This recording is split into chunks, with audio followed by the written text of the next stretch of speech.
বৃথার ইচ্ছে ডানায় তোমাকে আবারও স্বাগত। আজকে যে ছোট গল্পটা পড়ব তার নাম সন্দেশ। লিখেছেন আশুতোষ মুখোপাধ্যায়।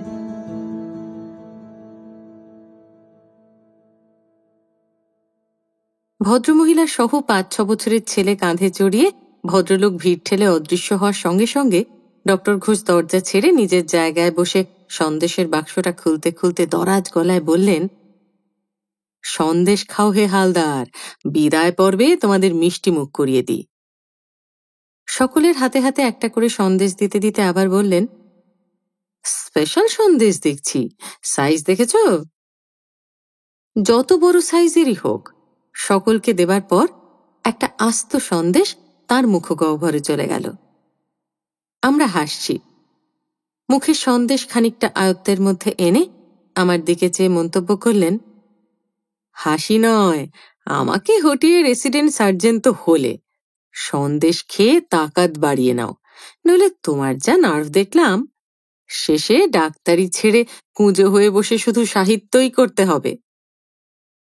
আর সকলে সবটা না বুঝলেও তার সঙ্গে হাসি জুড়ে দিলেন। তাকে হটিয়ে রেসিডেন্ট সার্জন হবার কথাটা টিপ্পনি ভেবেও হয়তো আনন্দ পেলেন কেউ কেউ। ডক্টর ঘোষ নিজের টাকায় বিলেত যাচ্ছেন আরো বড় সার্জন হয়ে আসতে। আমরা স্টেশনে তাকে বিদায় অভিনন্দন জানাতে এসেছি। তাকে হটাবার কথাটা নিছক ঠাট্টা। তবু তিনি গেলে তার জায়গাটি দখল করার দিকে আমার সক্রিয় চেষ্টা ছিল, সেটা এরা অনেকেই জানেন। তাছাড়া আমার কিছু মুরব্বির জোর আছে।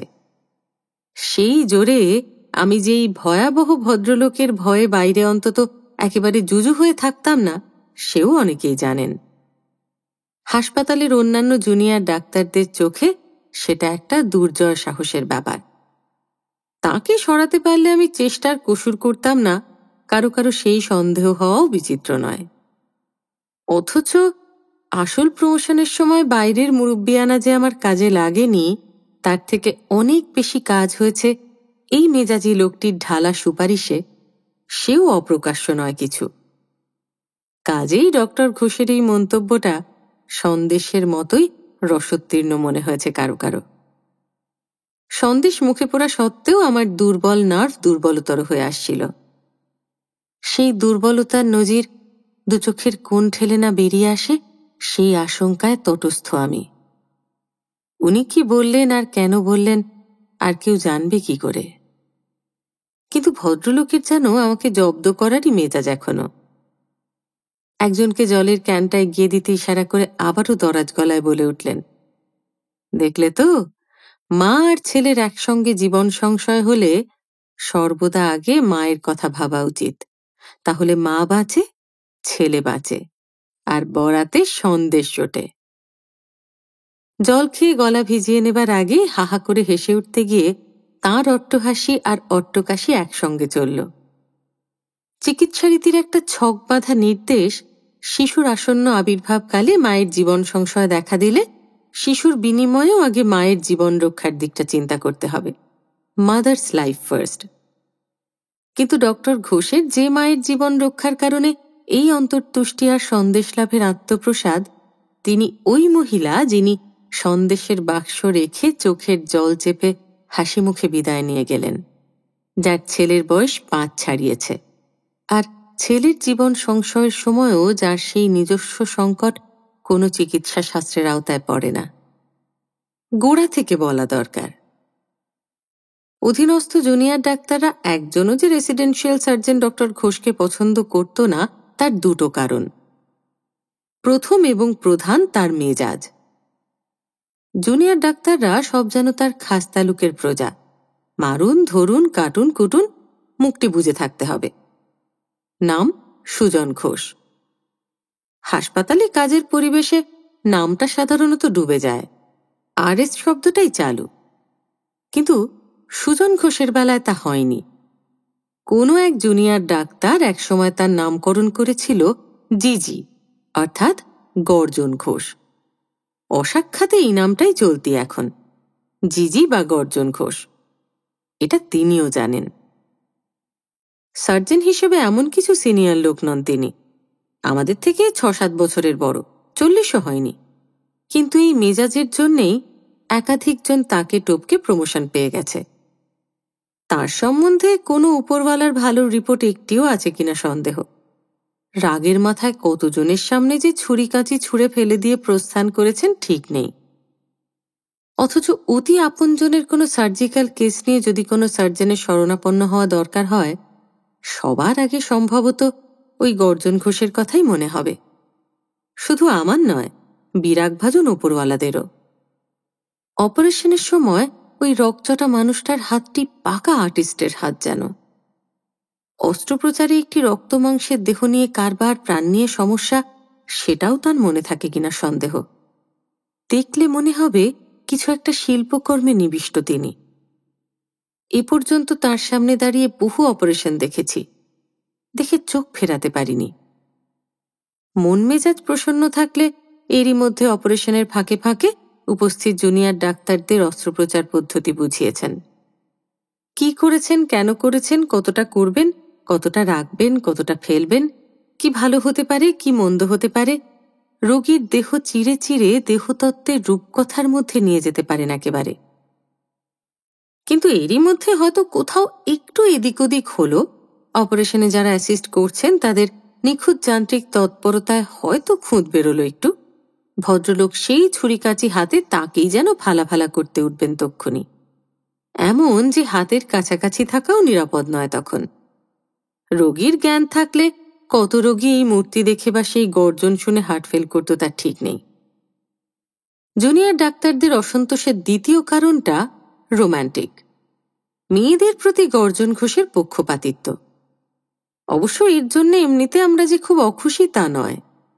হাসপাতালের রোগিনী আর নার্স আর গর্জন ঘোষকে নিয়ে অনেক মর্মগ্রাহী ঘোষ গল্প, জল্পনা কল্পনা, হাসি কৌতুকের খোরাক জোটে।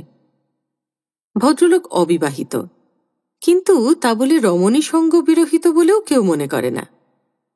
সব সত্যি না হোক, যা রটে তার কিছুটা সত্যি বলে আমরা সানন্দে বিশ্বাস করি। বোস হলপ করে বলবে অমুক নেপালি নার্সের সঙ্গে অমুক ইংরেজি সিনেমা হলের দিকে যেতে দেখেছে তাকে। দাস বলবে অমুকের সঙ্গে অমুক জায়গায় দেখেছে। দত্ত বলবে অমুক সুন্দরী রোগিণীর কেবিনে দুবেলা ঘড়ি ধরে 8 ঘন্টা করে গল্প করতে দেখেছে। চক্রবর্তী বলবে কোনো ভদ্রলোকের অপারেশনের পর তার স্ত্রীটিকে সান্ত্বনা আর অভয় দেবার জন্য দুবেলা হাসপাতাল থেকে তিনি উধাও হতেন। সেই সব গল্প। রমণী প্রীতির এরকম আরো অনেক নজির অনেকে দেখাতে পারেন। শুনেছি কোনো সুরসিক বৃদ্ধ ভিজিটিং ফিজিশিয়ান এক ঘরোয়া চায়ের আসরে একবার বেশ কড়া ঠাট্টা করেছিলেন এই নিয়ে। জবাবে সুজন ঘোষ, অন্যথায় গর্জন ঘোষ জবাব দিয়েছেন, মেয়েরা এদেশে হয় ভোগের বস্তু, নয় ত্যাগের বস্তু, নয়তো অর্চনার বস্তু।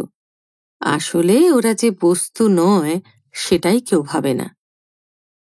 বৃদ্ধ ডাক্তারটি ছাড়েননি, তক্ষুনি ফোঁস করে উঠেছেন, মেয়েদের উপর এত টান তোমার, নিজের ঘরে ওই একটিও অবস্তুকে জোটাতে পারলে না কেন হে এ পর্যন্ত?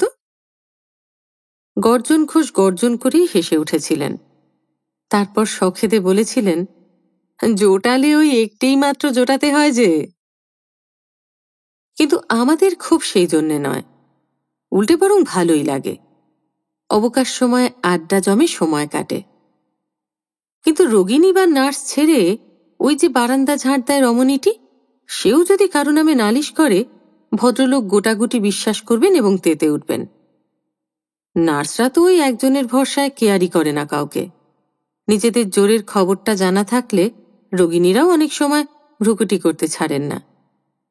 এদের সামনেই ধমক ধমক খেতে কে আর চায়? সেদিন আউটডোরে একটি মহিলা এসেছেন তার ছেলেকে দেখাতে। ছেলেটির ঘুষঘুষে জ্বর হয় আর মাঝে মধ্যে পেটের ব্যথা বলে। 5 বছর মাত্র বয়স। কলকাতা থেকে মাইল 15 দূরে এক মিশনে থাকে, সেখানেই পড়াশোনা করে। মিশনের নামটা শোনা ছিল, অনেক দুষ্টু ছেলের মতিগতি ফেরানোর সুনাম আছে তাদের।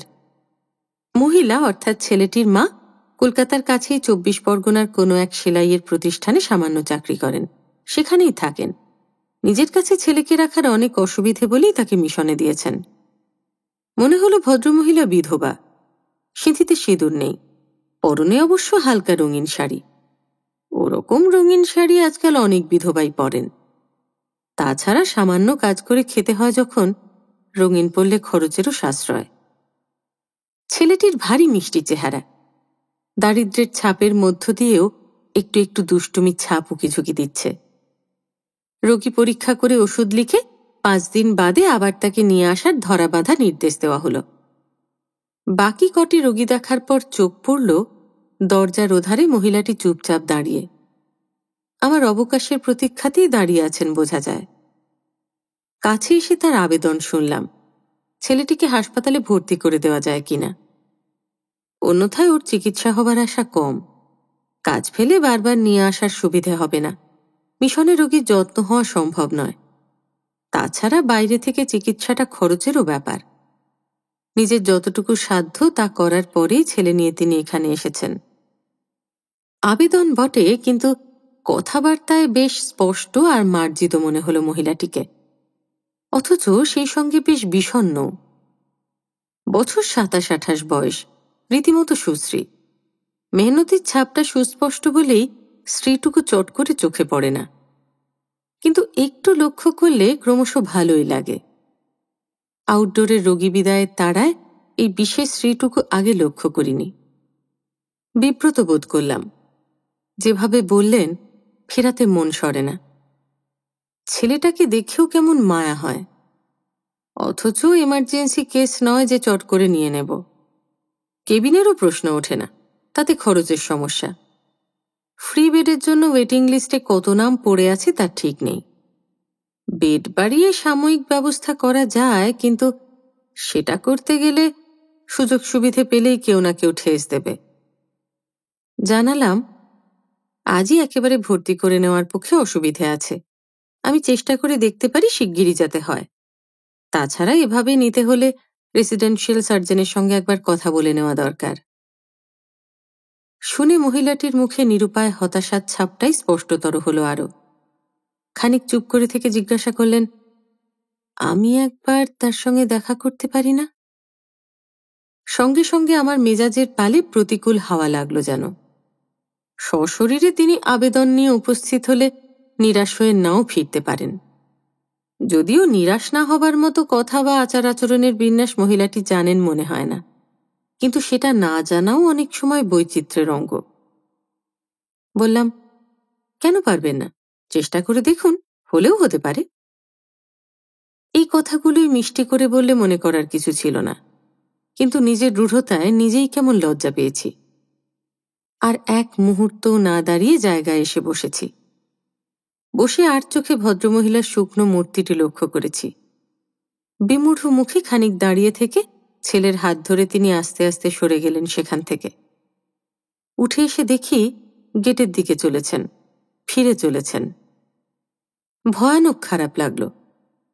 এখান থেকে বাইরের গেট কম পথ নয়। ওটুকু হাঁটতেই ছেলেটার কষ্ট হচ্ছে বলে মা তাকে কোলে তুলে নিয়েছেন। এত দেখার ইচ্ছে যখন ছেড়ে দিলে কেন? Call them back and see again.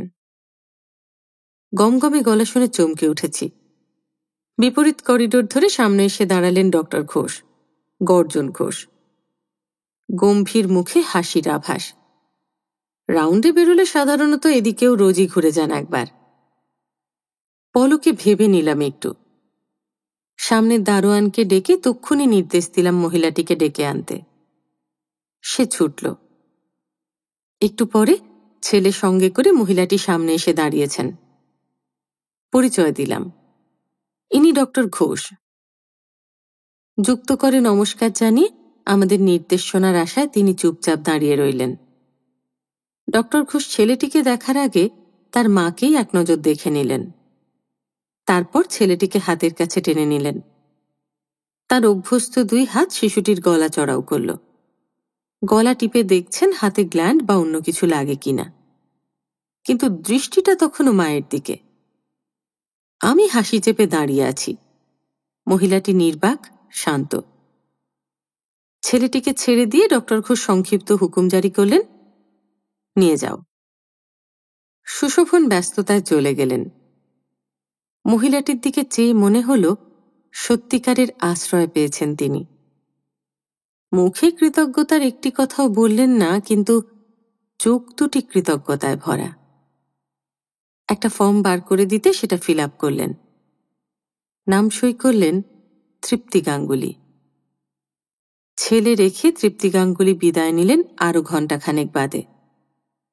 আরো 10 জন 10 রকমের রোগীর মধ্যে ছেলেটাকে একটা বিছানায় ফেলে রেখে যেতে মন চাইছিল না, বোঝা যায়। শেষে আর থাকাটা ভালো দেখায় না বুঝে ছেলের বিছানা ছেড়ে উঠেছেন। ছেলেকে বুঝিয়েছেন ডাক্তারবাবুরা খুব ভালো, খুব আদর যত্ন করা হবে তাকে।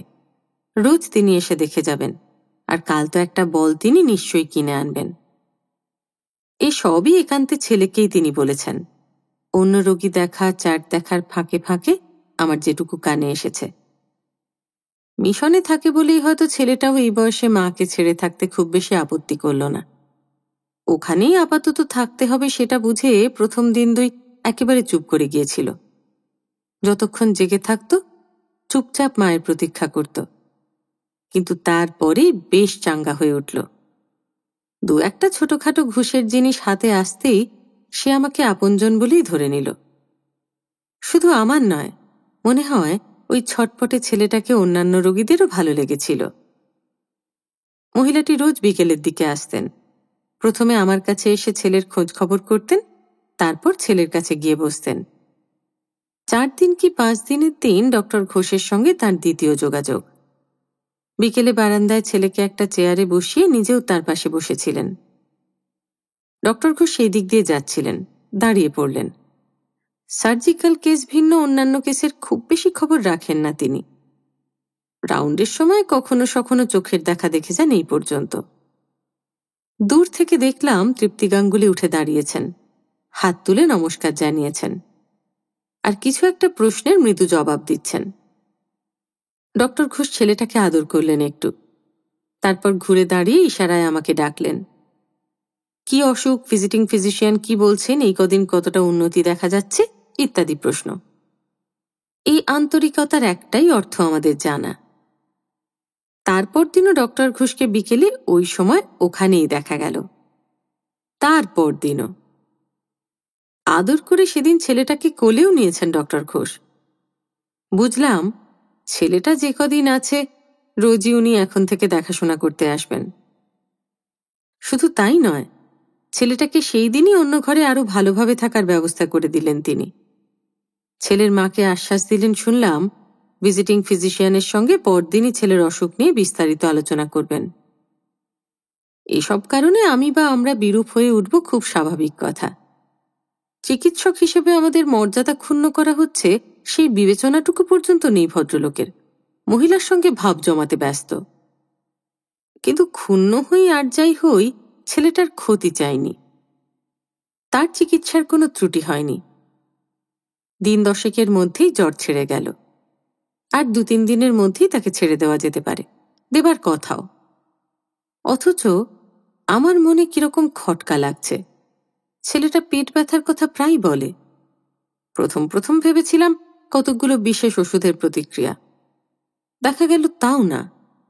তার উপর ছেলের মা স্মরণ করিয়ে দিলেন আগেও এরকম বলতো, আর ব্যথার অভিযোগটা ক্রমশ বাড়ছে মনে হলো।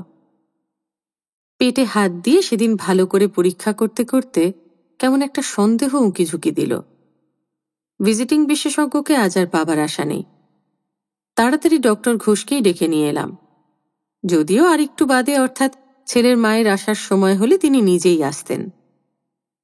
এই কদিনেই গর্জন ঘোষ আর তৃপ্তি গাঙ্গুলিকে নিয়ে জুনিয়র ডাক্তারদের মধ্যে সরস আলোচনা শুরু হয়ে গেছে।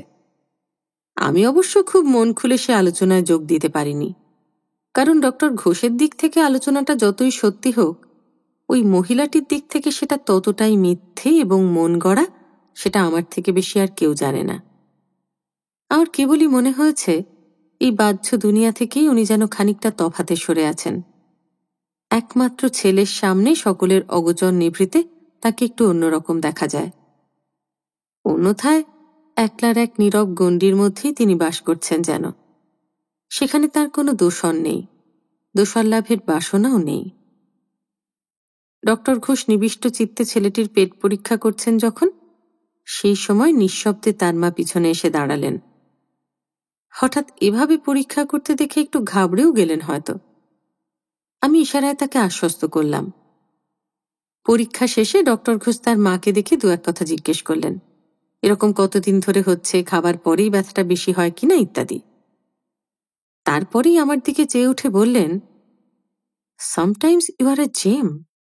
কালকের মধ্যেই পেটের এক্সরে করিয়ে নাও। I think you are right. নিমেষে সমস্ত মুখ শুকনো ফ্যাকাশে হয়ে গেল মহিলাটির। অস্ফুট স্বরে জিজ্ঞাসা করলেন, কি হয়েছে? উনি ভয় পেয়েছেন বোঝা মাত্র ডক্টর ঘোষ সরাসরি একখানা হাত তাঁর কাঁধে চালান করে দিয়ে দরদি গলায় বললেন, ভয় পাবার মতো সাংঘাতিক কিছু না, এদিকে আসুন। সামনের বারান্দায় তাঁরা এসে দাঁড়ালেন। নিজের প্রশংসা শুনে খুশি হয়েছিলাম, কিন্তু মহিলার কাঁধে হাত দেওয়াটা তেমন পছন্দ হল না। অবশ্য অনাগত আশঙ্কায় মহিলার মুখখানা একেবারে রক্তশূন্য হয়ে গিয়েছিল ঠিকই। কানে না শুনলেও ডক্টর ঘোষ কি বোঝাচ্ছেন তাকে অনুমান করতে পারি। ছোট ছেলেদেরও কখনো কখনো ক্রনিক অ্যাপেন্ডিসাইটিস হয়, সময়ে ধরা পড়লে তেমন ভয়ের কিছু নেই, অপারেশন করলেই সেরে যাবে। এছাড়া আর কি বা বলার আছে। পরদিন ছিল শনিবার। পেটের এক্সরের কিছু ঝামেলা আছে, মাঝে রবিবার পড়ায় সোমবার সকালের আগে রিপোর্ট পাওয়া যাবে না। মনটা একটু উতলা ছিল। ওই মায়ের একমাত্র সম্বল ওইটুকু ছেলের আবার একটা অপারেশনের ধকল সইতে হতে পারে ভাবতে ভালো লাগছিল না। আমার যেটুকু করার যত্ন করেই করেছি, কিন্তু রবিবার সকালে এক অবাক কাণ্ড। সেদিন রোগীর ভিড় নেই, নিজের জায়গায় বসে আরাম করে এক পেয়ালা চা খাচ্ছি। কার্ড পেলাম আইবি থেকে একজন কর্মচারী দেখা করতে এসেছেন। অ্যাক্সিডেন্ট কেসের নানা ব্যাপারে এমন হামেশাই এসে থাকেন, কাজেই অবাক হবার কিছু নেই। কিন্তু ভদ্রলোকের বক্তব্য শুনে আমি হাঁ। সহসা বোধগম্য হল না কি তার অভিযোগ। অভিযোগই বটে, তাজ্জব অভিযোগ। ভদ্রলোকের বক্তব্য, আইবির কোনো পদস্থ অফিসার তাকে পাঠিয়েছেন। আজ 15-20 দিন ধরে একটা 5 বছরের বাচ্চা ছেলেকে এখানে ভর্তি করেছি আমরা। তার অ্যাপেন্ডিসাইটিস সন্দেহ করা হয়েছে, অথচ এখনো এক্সরে পর্যন্ত করা হয়নি। এসব ব্যাপারেই অনুসন্ধান করতে পাঠানো হয়েছে তাকে। অনুসন্ধান করে তিনি সেই অফিসারের কাছে রিপোর্ট দেবেন। ইতিমধ্যে চিকিৎসার ব্যাপারে হাসপাতাল যদি একটু তৎপর হন ভালো হয়। শোনার সঙ্গে সঙ্গে ভিতরটা দাউ দাউ করে জ্বলে উঠল একেবারে। ওই মেয়ে, অমন নিরীহ চুপচাপ দেখতে, যাকে দেখলেও অকারণ ব্যথার মতো একটা অনুভূতি জাগে, সেই তৃপ্তি গাঙ্গুলি এই কাণ্ড করেছে। পুলিশ খোঁজ খবর করছে জানলেই আমরা একেবারে ভয়ে দিশেহারা হয়ে ছেলের চিকিৎসা করব তার। ওই ছেলেটার জন্য এরই মধ্যে যত করেছি, যত ভেবেছি, তেমন সচরাচর করিনি আমরা। তার ফল এই। খুব সুবিধে দেখেছেন তো।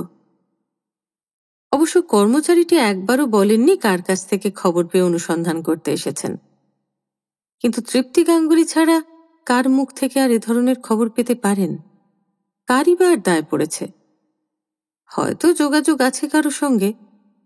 একটু বেশি সুবিধের আশায় এদিক থেকেও একটা মোচড় দিয়ে রাখলেন। প্রথমেই সব রাগ গিয়ে পড়ল ডক্টর ঘোষের উপর।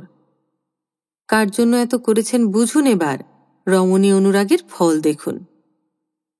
সেটা বোঝাবার আর দেখাবার জন্যে কর্মচারীটিকে বসিয়ে আমি তক্ষুনি ছুটলাম ডক্টর ঘোষের কাছে। বুঝতে সময় লাগলো তাঁরও। বোঝার পরে তিনিও আমারই মতো হতভম্ব খানিকক্ষণ। তারপর আত্মস্থ হয়ে নির্দেশ দিলেন, যে এসেছে ডাকো আর ছেলেটির কাগজপত্র নিয়ে এসো। ছেলেটির কাগজপত্র সহ কর্মচারীটিকে নিয়ে এলাম তার কাছে। রাগে সর্বাঙ্গ জ্বলে যাচ্ছে তখনও, আর সেই রাগটা গিয়ে পড়ছে ডক্টর ঘোষের উপরেই। ডক্টর ঘোষ সেই কাগজপত্র দেখিয়ে শান্তমুখেই কর্মচারীটিকে বুঝিয়ে দিলেন, চিকিৎসায় অনাবশ্যক দেরি কোথাও হয়নি। যে রোগের জন্য ছেলেটিকে ভর্তি করা হয়েছিল সেটা সেরে গেছে। অ্যাপেন্ডিসাইটিস সন্দেহ হয় গত শুক্রবার বিকেলে। শনিবার এক্সরে করা হয়, আজ রবিবার রিপোর্ট পাওয়া যায়নি। কাল সকালে রিপোর্ট আসবে। ভুল খবরের জন্য দু একটা মামুলি অনুশোচনার কথা বলে কর্মচারীটি গাত্রোত্থান করলেন, আর যাবার আগে বলে গেলেন, কেসটা যেন আমরা একটু যত্ন নিয়ে দেখি। ডক্টর ঘোষ জবাব দিলেন, দেখব, কিন্তু ভুল খবরটা আপনাদেরকে কে দিয়েছেন? লোকটি তাকেও বললেন না বা বলতে পারলেন না কে দিয়েছেন। পরদিন সকালেই এক্স-রে রিপোর্ট পাওয়া গেল। সন্দেহ মিথ্যে নয়, যা আশঙ্কা করা গিয়েছিল তাই। রিপোর্টটা ডক্টর ঘোষের টেবিলে ফেলে এলাম, একটি কথাও বললাম না। অর্থাৎ যা করার তিনিই করুন এখন। তার ঘণ্টা তিনেক বাদই তৃপ্তি গাঙ্গুলি সেদিন এসে হাজির। বোধহয় রিপোর্ট কি হয় জানার জন্য ছুটি নিয়েই এসেছেন। মুখে নীরব উদ্বেগের চিহ্ন, কিন্তু আজ আর তা দেখে একটুও অনুকম্পা হলো না আমার। আউটডোর পেশেন্ট বসিয়ে তাকে নিয়ে এলাম ডক্টর ঘোষের ঘরে। নিজে না এলেও চলতো, এলাম কারণ নিজের কানেই শোনার ইচ্ছে হলো কি বলেন ডক্টর ঘোষ, কোন ধরনের অনুযোগ করেন। কিন্তু ডক্টর ঘোষের আজকের অভ্যর্থনাটা অন্যরকম হলো। মহিলার নমস্কারের জবাবে চোখ তুলে একবার দেখলেন শুধু, হাসলেন না, বসতে পর্যন্ত বললেন না। একটা স্লিপ লিখে দারোয়ানকে দিয়ে উপরে পাঠিয়ে দিলেন। তারপর এক্স-রে রিপোর্টটা মহিলার দিকে ঠেলে দিয়ে শান্ত মুখে বললেন, আপনার ছেলের যা সন্দেহ করা হয়েছিল তাই। আমরা আর্লি অপারেশন অ্যাডভাইস করে দিলাম। আর এই আপনার ছেলের ডিসচার্জ কার্ড, এখনই নিয়ে যান। তৃপ্তি গাঙ্গুলি ফ্যাল করে খানিক চেয়ে রইলেন তার দিকে। হকচকিয়ে গেছেন, ভয়ও পেয়েছেন বিষম। অস্ফুট স্বরে জিজ্ঞাসা করলেন, কোথায় অপারেশন হবে? পুলিশের কাছে গিয়ে খোঁজ করুন কোথায় অপারেশন হবে, আমরা জানি নে। কোনো মেয়ের এমন হতচকিত বিমূঢ় বিস্ময় আর বোধহয় দেখিনি। আবারও খানিক শূন্য দৃষ্টিতে চেয়ে থেকে তৃপ্তি গাঙ্গুলি বললেন, এখানে হবে বলেছিলেন সেদিন। আজ বলছি এখানে হবে না, আপনার ওই পুলিশের কাছে যান, তারা ব্যবস্থা করে দেবে। পরক্ষণে আমার দিকে চেয়ে ক্ষিপ্ত গর্জন করে উঠলেন, take her away please, I am busy now. মহিলার দিকে দৃষ্টি ফেরালেন আবার, আপনি আপনার ছেলেকে নিয়ে চলে যান, আর বিরক্ত করবেন না। নিষ্পন্দ মূর্তির মতোই তৃপ্তি গাঙ্গুলি ঘর ছেড়ে বেরিয়ে এলেন। এতটা শুনব বলে আমিও প্রস্তুত ছিলাম না। বাইরে এসে দেখি একজন নার্স ছেলেটিকে কোলে করে নিয়ে এসেছে। নিজের অগোচরেই যেন মহিলা এগিয়ে গিয়ে ছেলে নিলেন তার কাছ থেকে। তারপর আমার দিকে ফিরলেন। কথা বলার শক্তিও লুপ্ত মনে হলো। ফল তো হাতে হাতেই পেয়েছেন, আর রাগ পুষে কি করব? রীতিমতো করুণ লাগছে ব্যাপারটা। জিজ্ঞাসা করলাম, একটা রিক্সা ডেকে দিতে বলবো? শূন্য দৃষ্টিতে খানিক চেয়ে থেকে তিনি মাথা নাড়লেন শুধু। আমি ইঙ্গিতে একজনকে একটা রিক্সা ডেকে দিতে বললাম। আমার সঙ্গে সঙ্গে তিনিও বারান্দার দরজার কাছে এলেন। কথা বলার মতো শক্তি সংগ্রহ করে জিজ্ঞাসা করলেন, উনি এভাবে আমাকে তাড়িয়ে দিলেন কেন? আপনি বোঝেননি কেন? মাথা নাড়লেন তক্ষুনি, বোঝেননি। ছেলের চিকিৎসার গাফিলতি হচ্ছে বলে পুলিশ পাঠিয়েছিলেন কেন? আমি? আবারও মনে হলো এত বিস্ময় দেখিনি। অস্ফুট কাতরোক্তি করলেন, আমি পুলিশ পাঠিয়েছিলাম? আপনি না পাঠান, আপনার কথা শুনে আপনার আপনজনকেও পাঠিয়েছেন, মনে পড়ছে? আবারও মাথা নাড়তে গিয়ে প্রচণ্ড একটা ধাক্কা খেলেন যেন। সমস্ত মুখ বিবর্ণ পাংশু। কিছু একটা মনে পড়েছে বোঝা গেল, আর তারই ধাক্কা সামলাতে না পেরে আরও দ্বিগুণ অসহায়। কোমল করেই বললাম, ছেলেটাকে আর কোনো হাসপাতালে ভর্তি করিয়ে অপারেশনটা তাড়াতাড়ি করিয়ে নেবেন। অনেক রোগী বসে, আর দাঁড়ানো সম্ভব হলো না, চলে এলাম। কিন্তু মনটা কেমন ভারাক্রান্ত হয়ে থাকলো অনেকক্ষণ পর্যন্ত। গর্জন ঘোষ একেবারে তাড়িয়েই দেবেন ভাবিনি। কোনো মেয়ের উপর অন্তত তাকে এমন ক্ষিপ্ত হয়ে উঠতে কেউ কখনো দেখেনি। দিন পাঁচেক পরে সন্ধ্যের দিকে একজন অপরিচিত প্রৌঢ় ভদ্রলোক এসে হাজির। আমারই খোঁজে এসেছেন শুনে ডেকে বসালাম। ভদ্রলোক নিজেই পরিচয় দিলেন, তৃপ্তি গাঙ্গুলি, যার ছেলে আমাদের এখানে পেশেন্ট ছিল, তার আত্মীয় তিনি। তার বক্তব্য, একটা ভুল বোঝাবুঝির ফলে আমরা ছেলেটিকে ডিসচার্জ করে দিয়েছি। ওই মেয়েটির কোনো দোষ নেই। আমি নিরুত্তর, নিস্পৃহ। ভদ্রলোক জানালেন, ছেলেটিকে অমুক হাসপাতালে ভর্তি করা হয়েছে, কিন্তু সেখানকার ছাত্ররা পেট টিপে টিপেই ছেলেটাকে মেরে ফেলার দাখিল করেছে। ওইটুকু ছেলের ক্রনিক অ্যাপেন্ডিসাইটিস, তাদের সেটা শিক্ষার ব্যাপার, তারা এসে এসে পেট টিপবেই। ছেলেটা দিনরাত কাঁদে এখন, আর আপনাদের কথা বলে বলে ওখানে যাব, পেটে ভয়ানক ব্যথা। শুনে মনটা ভয়ানক খারাপ হয়ে গেল। ফ্রি বেডের রোগী ছাত্রদের হাতে পড়লে কি হয় আমার জানা আছে। আবার রাগও হলো। বললাম, তা এখানে কেন? এখন সেই পদস্থ আইবি অফিসারকে হুমকি দিয়ে আসার জন্য লোক পাঠাতে বলুন সেখানে। বিরস মুখে ভদ্রলোক জবাব দিলেন, আর নয় মশাই, খুব শিক্ষা হয়েছে। সেই পদস্থ আইবি অফিসারটি আমি। কিন্তু বিশ্বাস করুন, কিছু না ভেবেই লোক পাঠিয়েছিলাম খবর করতে। মেয়েটার একমাত্র সম্বল ওই ছেলে। 15 দিন ধরে হাসপাতালে আছে, অথচ অ্যাপেন্ডিসাইটিস মাত্র সেই দিন সন্দেহ করা হলো। আগের অসুখের কিছু আমরা জানতুম না। এই লোক পাঠানোর ফল পেয়ে পেয়ে এমনই খারাপ অভ্যেস হয়ে গেছে যে ভাবলাম কাউকে খবর করতে পাঠালে মেয়েটার যদি একটু উপকার হয় হোক। আরে আমাদের লোকগুলোও হয়েছে তেমনি, ধরতে বললে বাঁধতে যায়।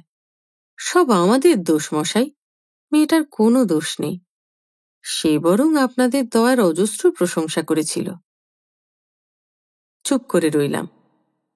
এও বানানো কিনা কে জানে। ভদ্রলোক দুহাত ধরে অনুনয় করলেন, ছেলেটাকে আবার এখানে নিয়ে আসার অনুমতি দিন, ওখানে অপারেশন হলে বাঁচবে না। জানালাম সেটা আর হয় না, আর ডক্টর ঘোষ রাজি হবেন না। পেশেন্ট তিনিই ডিসচার্জ করেছেন। ভদ্রলোকের কাতর মিনতি, আমাদের দোষে ওই ছেলেটা মারা যাবে, দিনরাত অত কাঁদলে কাউকে বাঁচানো যায়? ওই দুঃখী মেয়েটার যে ওইটুকুই একমাত্র সম্বল। যা হোক করে আপনারা বাঁচান, আমি হাত জোর করে ক্ষমা চাইছি। সত্যি সত্যি ভদ্রলোক দুহাত জোর করলেন।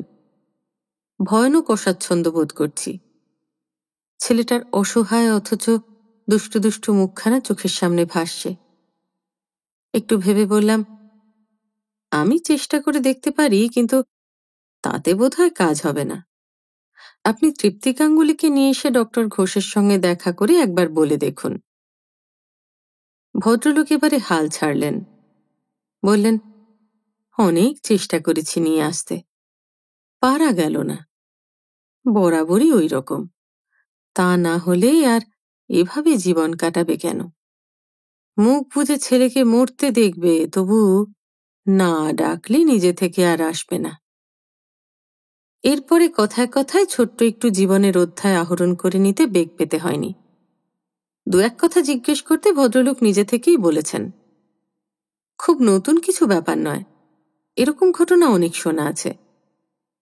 তবু ওই ছেলেটাকে দেখেছি, আর ওই শূন্যতার বেষ্টনে তার মাকে দেখেছি বলেই হয়তো ভারী বেদনা করুণ মনে হলো আমার। ভদ্রলোক মেয়েটির নিজের মেশো, কিন্তু মেশো হয়েও তার কোনো উপকারে লাগতে পারেননি, বরং উপকার করতে গিয়ে অপকারই করলেন শেষ পর্যন্ত। তৃপ্তি গাঙ্গুলির স্বামী বেঁচে এবং মোটামুটি ভালো চাকরি করেন। নিজের মায়ের অমতই মেয়েকে ঘরে এনেছিলেন, ভেবেছিলেন 2 দিন বাদে সব ঠিক হয়ে যাবে। কিন্তু সেটাই ঠিক হলো না। শাশুড়ি বউকে গঞ্জনা দিতেন, এমনকি পরে নির্যাতনও করতেন। তাঁরই হাতে সম্পত্তি বলে তার জোরও ছিল। অর্থাৎ স্বামীটি লোক খারাপ নন, কিন্তু দুর্বল চরিত্রের মানুষ। মায়ের দাপটে মানুষ হলে যেমন হয়। ভেবেছিলেন বউয়ের তোষামোদে মা শান্ত থাকবেন।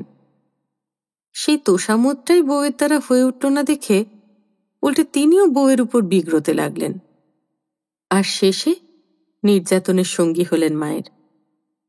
তারই চরম পরিণতি এই। 1 বছরের ছেলে কোলে করে তৃপ্তি গাঙ্গুলি পথে এসে দাঁড়িয়েছিলেন। বউয়ের তেজ দেখে স্বামী আর শাশুড়ি আগের রাত্রে শাসিয়েছিলেন সকাল হলেই দূর করে তাড়ানো হবে তাকে, আর তার মুখ দেখতে চান না কেউ। মুখ আর দেখতে হয়নি, তাড়াতেও হয়নি।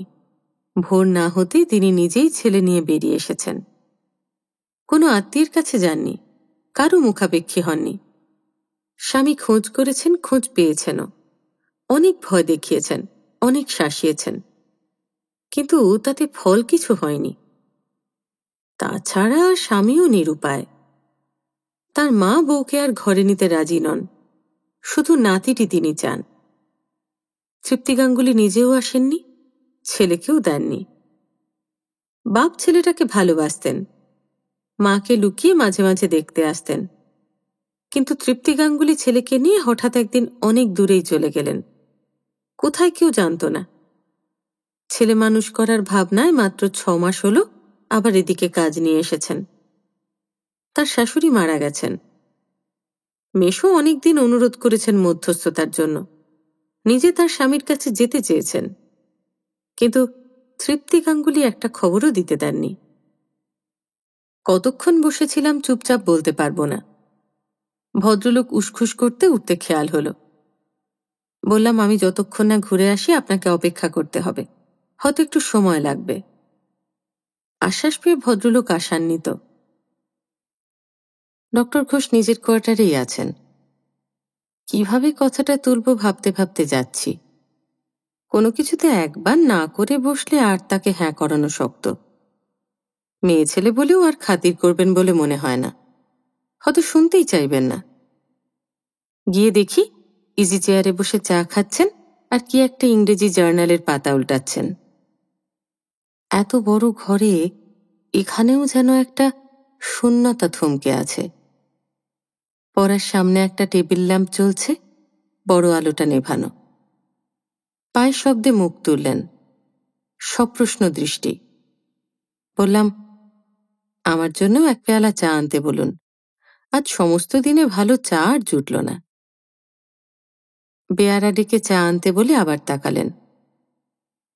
শুধু চা খেতেই যে আসিনি সেটা তিনি বুঝেছেন। ভনিতা বাদ দিয়ে বলে বসলাম, শুনলেই আপনি আবার খোঁচা দেবেন। মাঝে সাঝে গল্প লিখি বলে তো যা তা বলেন, কিন্তু একটা ডাক্তারি সমস্যার গল্প আপনাকে শুনতেই হবে, এই জন্যই আপনার কাছে এসেছি। শুনে অবাক হয়ে মুখের দিকে চেয়ে রইলেন খানিক। হয়তো ভেবেছিলেন তার বিলেত যাওয়ার ব্যবস্থা পাকা হয়ে গেছে শুনে নিজের কিছু সুপারিশের আশায় এসেছি। বেয়াটা চা দিয়ে গেল, কিন্তু চায়ের কথা আমার আর মনে ছিল না। গল্পটা বললাম। গল্পে কতকটা অতিশয়োক্তি ছিল বলতে পারি না, তবে আন্তরিকতা ছিল। কারণ আইবি অফিসার ভদ্রলোকটির যতটা সময় লেগেছিল বলতে, আমার তার থেকে বেশি ছাড়া কম সময় লাগেনি। বলা শেষ হবার পরেও অনেকক্ষণ কোনো সাড়া শব্দ নেই। ইজি চেয়ারে মাথা রেখে ভদ্রলোক ঘুমিয়ে পড়লেন কিনা সেই সন্দেহও হলো একবার। অপেক্ষা করছি। নড়ে চড়ে বসলেন এক সময়, কিন্তু আমার দিকে ফিরে তাকালেন না। বললেন, যিনি এসেছেন তাকে বলে দাও তৃপ্তি গাঙ্গুলি ছেলে নিয়ে আসতে পারেন। খুঁটিনাটি পরীক্ষা করতে একটা দিন কেটে গেল। ডক্টর ঘোষ বলেন, এটা করো ওটা দেখো।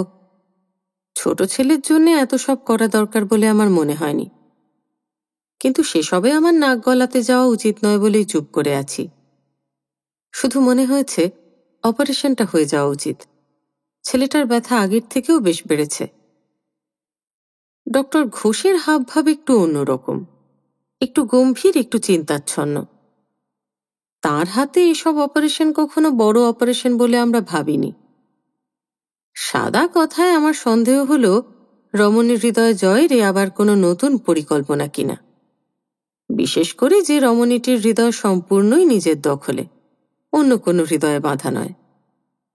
নইলে তৃপ্তি গাঙ্গুলির সামনে এমন একটা সিরিয়াস ভাব করেন, সদয় ব্যবহার করেন, অভয়ও দেন, কিন্তু মহিলা খুব অভয় পান বলে মনে হয় না।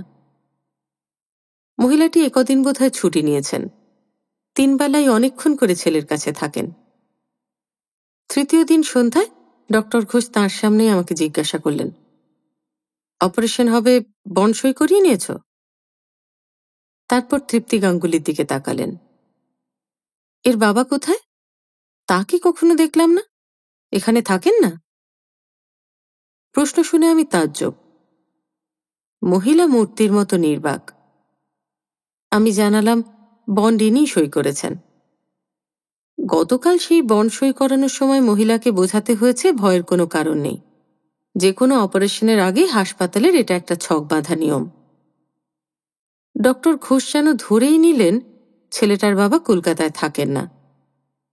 চিন্তিত মুখে বললেন, but his father should be informed. তার জানা দরকার। তুমি একটা অফিসিয়াল ইন্টিমেশন পাঠিয়ে দাও। পরীক্ষার নামে ঘুমন্ত ছেলেটাকে একটু নাড়াচাড়া করে তিনি বেরিয়ে গেলেন। আমার গা জ্বলতে লাগলো। সব জেনেও এমন নির্লজ্জ অভিনয়ের হেতু আর কি হতে পারে? মহিলা নিষ্পন্দের মতো বসে। অনেকক্ষণ বাদে আবার আমাকে দেখে যেন দিশা ফিরল।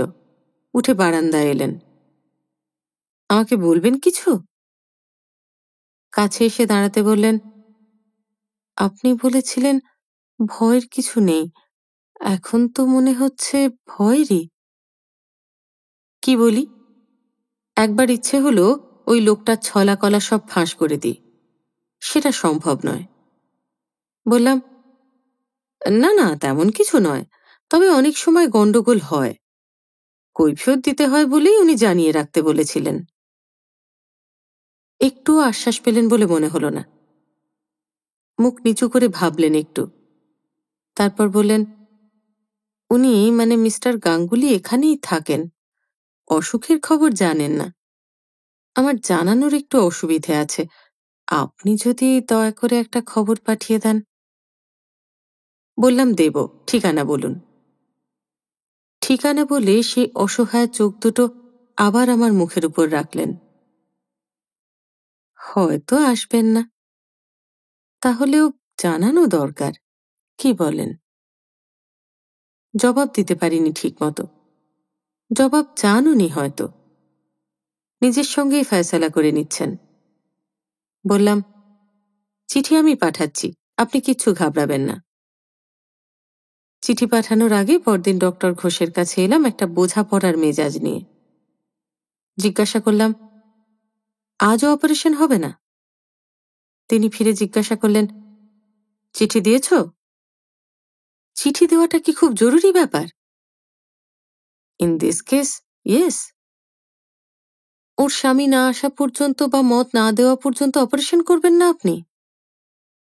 দেখা যাক না, চিকিৎসা তো অনেক করেছ, এরকম চিকিৎসার চান্স কটা পাবে? একটা চিকিৎসায় দুটো রোগ সারতে পারে। হঠাৎ আমি যেন বোবা একেবারে। কি মতলব বুঝেও বুঝছি না। তিনি আবার বললেন, শি ইজ সিম্পলি ওয়ান্ডারফুল। আমি ঝাঁঝিয়ে উঠতে গেলাম, কিন্তু শিশুটির যে ওদিকে। তিনি বাধা দিলেন, মাদার্স লাইফ ফার্স্ট। আবারও বলতে চেষ্টা করলাম, এত দেরি হচ্ছে, ছেলেটার যদি। সঙ্গে সঙ্গে এবারে গর্জন করে উঠলেন গর্জন Ghosh, I know my job, now get out. পরদিন ঘণ্টাখানেক বাদে অপারেশন হবে। আমি মাঝে মাঝে এসে দেখাশোনা করছি। ডক্টর ঘোষও একবার দেখতে এলেন।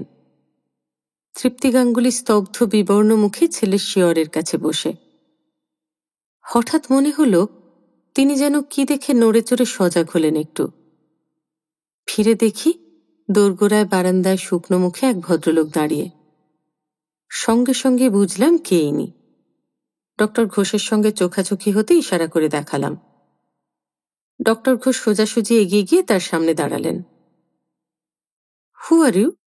এখানে কি চান? থতমত খেয়ে ভদ্রলোক আমার চিঠিখানা বার করে দেখালেন।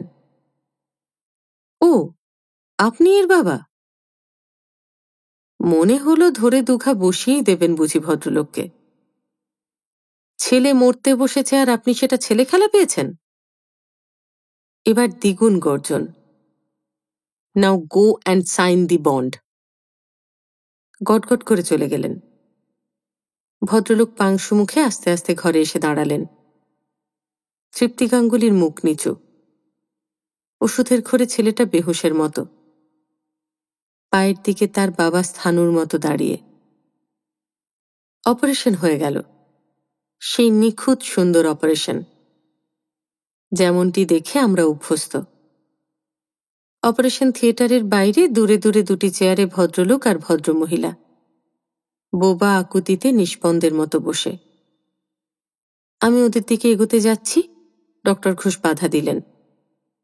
এক্ষুনি গিয়ে খুব একটা আশার কথা শোনানোর দরকার নেই। নিজে তাদের কাছাকাছি এসে আমাকে গম্ভীর নির্দেশ দিলেন, ওকে এমার্জেন্সি কেবিনে নিয়ে যাবে, জেনারেল ওয়ার্ডে রেখো না।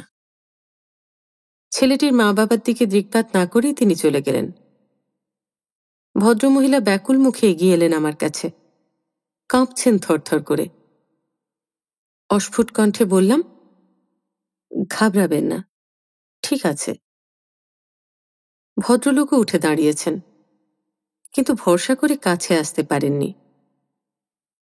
স্থানের অভাবে একটা ঘরের মাঝে নীল পর্দা ফেলে দুটো কেবিন করা হয়েছে, তারই একটিতে ছেলেটিকে আনা হয়েছে। জ্ঞান ফিরতে এখনো দেরি। দুদিকের দুটো চেয়ারে তার মা আর বাবা বসে। নির্বাক আমি মাঝে মাঝে এসে দেখে যাচ্ছি, নয়তো কাজের অছিলায় পর্দার এপাশে এসে দাঁড়াচ্ছি। একটা কথারও বিনিময় শুনিনি।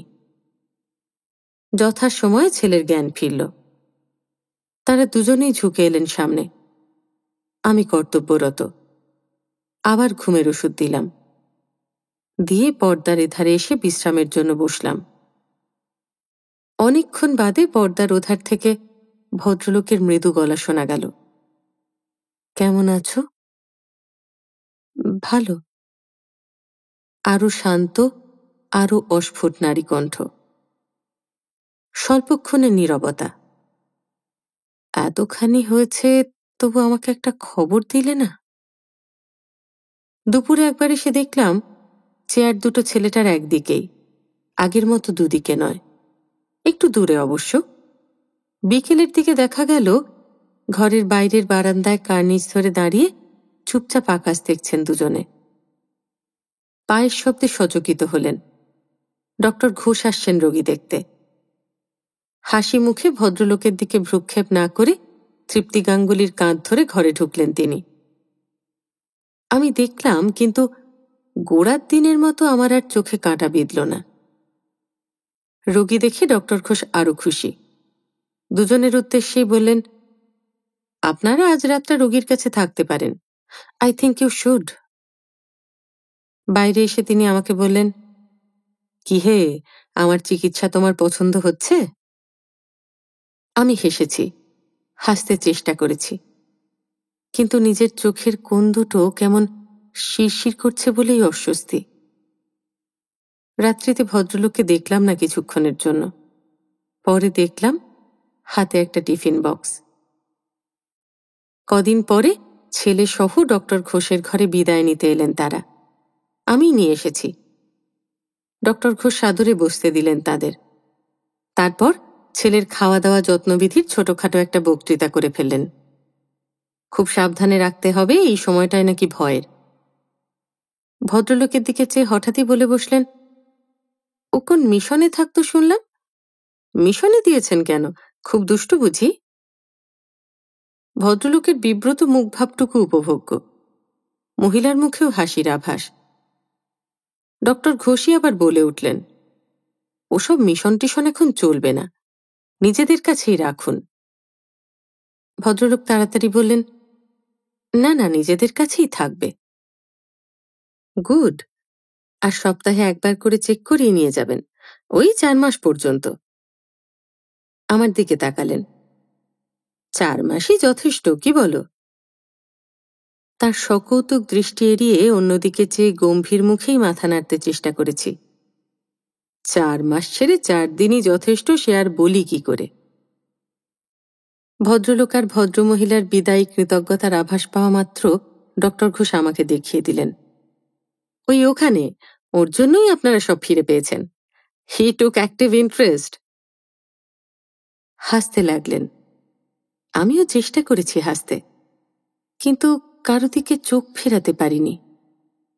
আমার নার্ভ দুর্বল, চোখ দুটো বোধহয় আরো বেশি দুর্বল। গাড়ি ছেড়ে গেল। একজন বলল, বাঁচা গেল। আমি চুপচাপ দাঁড়িয়ে যতক্ষণ দেখা যায় দেখছি, আর ভাবছি এখান থেকে বম্বে বেশ দূরে, বম্বে থেকে বিলেত আরো অনেক অনেক দূরে। তারপর 2 বছর তো আরো কত দূরে। ভদ্রলোক ফিরে এলে আবার তার পায়ের কাছে বসে কাজ করতে পারবো কিনা কে জানে।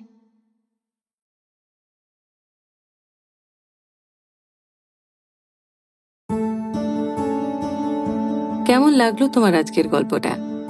যদি তোমার গল্পটা ভালো লেগে থাকে তাহলে একটা লাইক করো, প্রিয় মানুষের সঙ্গে শেয়ার করো, আর চ্যানেলটা যদি এখনো সাবস্ক্রাইব না করে থাকো তাহলে তাড়াতাড়ি সাবস্ক্রাইব করে দিও। আর যদি কেউ পৃথার ইচ্ছে ডানার পরিবারের মেম্বারশিপ নিতে চাও তাহলে জয়েন বাটনটা এক্ষুনি ক্লিক করে ফেলো। অনেকখানি ভালোবাসা নিয়ে অপেক্ষা করো আমার পরের গল্পের জন্য। খুব ভালো থেকো।